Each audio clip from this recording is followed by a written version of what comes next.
Welcome to Monday, January 18th, 2021. Thanks for tuning into the Day Weather Podcast. Well, to start the week, we're going to have a system. To end the week, we're going to have a storm system. But in the middle, well, not much going on. So it's like a sandwich with no meat in the middle. We got bread on top today, bread on the bottom by the weekend, but very little meat in the middle. But the pattern is getting more active. Arctic air is still not able to move in yet. This is typical in a La Nina pattern for Arctic air to have a hard time getting pushed south, even though there are a lot of large-scale hemispheric suggestions that it will come in, but the models still don't see it quite yet, although it will be trending colder by the weekend. This is the strongest La Nina going back to 2010 to 2012, so it's something that has definitely dominated the pattern. I know you're probably tired of me talking about La Nina, but to use a sports analogy, it's flooding the zone. It's just completely dominating the pattern for the western United States and parts of the central U.S. and the far west. It's just completely taken over. And the pattern that we've seen so far this winter is definitely a classic La Nina. Speaking of La Nina, here are the sea surface temperatures.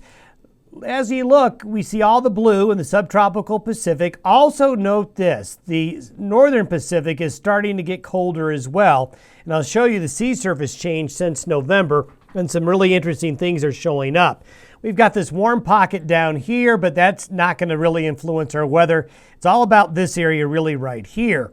And also what's developing up here that will continue to impact our weather here for the rest of the winter season.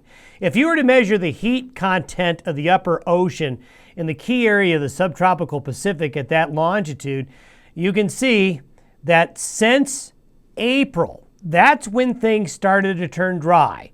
Last April, May, and June is when the western states started to dry out. And we saw that the sea surface temperatures, which they normally do, warm up a little bit right at the peak of summer. But look at the heat content of the subtropical Pacific since then, and it's very, very low. So we're putting very little heat into the atmosphere compared to normal, also less water vapor into the atmosphere because of the La Nina.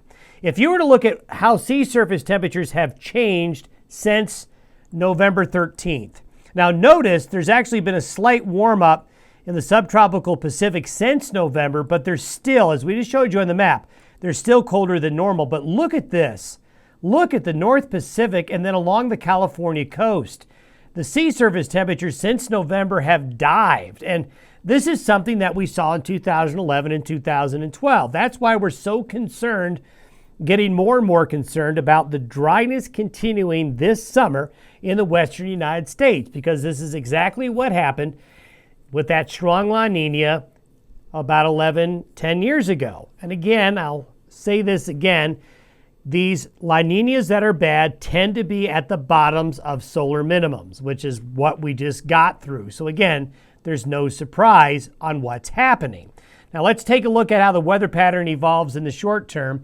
This is where we are today. We've got this broad trough coming in right here. It's not really well organized, but we did see some nice snow in the mountains of Wyoming and Colorado and parts of Montana, Idaho last night. And we'll see some more up in the high country and a few snow showers on the plains. But look what happens with this broad area of low pressure. It splits with a piece headed to the northern plains and this piece dropping southwest into Southern California. This is, again, something that happens in La Nina seasons because the jet stream winds are so strong. Then, as we go further out, this is Wednesday, we end up with a low off the coast of Southern California. Now, this is bad news for California. Now, I know that we don't have many podcast watchers in California right now, but you'll probably be hearing about this on the news, so we're giving you a heads up. When you get a low that drifts off the California coast like this in winter, you tend to have a big surface gradient of high pressure in Utah and low pressure there, so the air moves this way. This is a classic Santa Ana. So what'll happen is all of a sudden you get really worried really fast about the fire danger in California. If somebody gets a fire started in the Santa Ana, well, it's bad news as they get these strong easterly winds. And you can see it. Southern California poised to have 50, 60 mile per hour wind gusts or more with the Santa Ana developing this week. Now, as we get into the weekend, that low off the west coast gets pulled in We have another trough coming on in, and we see a general broad area of low pressure forming this weekend, and that's going to lead to better chances of snow and colder weather in the Intermountain West. Now, whether or not it's a big organized storm, well put together, we'll just have to see. And we're also going to be seeing small weather disturbances come in off the Pacific Thursday night and Friday, bringing the mountains some snow here and a few snow showers to the plains. So we'll keep an eye on the weekend. The weekend could produce more in the way of snowfall. And if we were to look through Saturday afternoon, you can see at least the computer modeling is showing an enhanced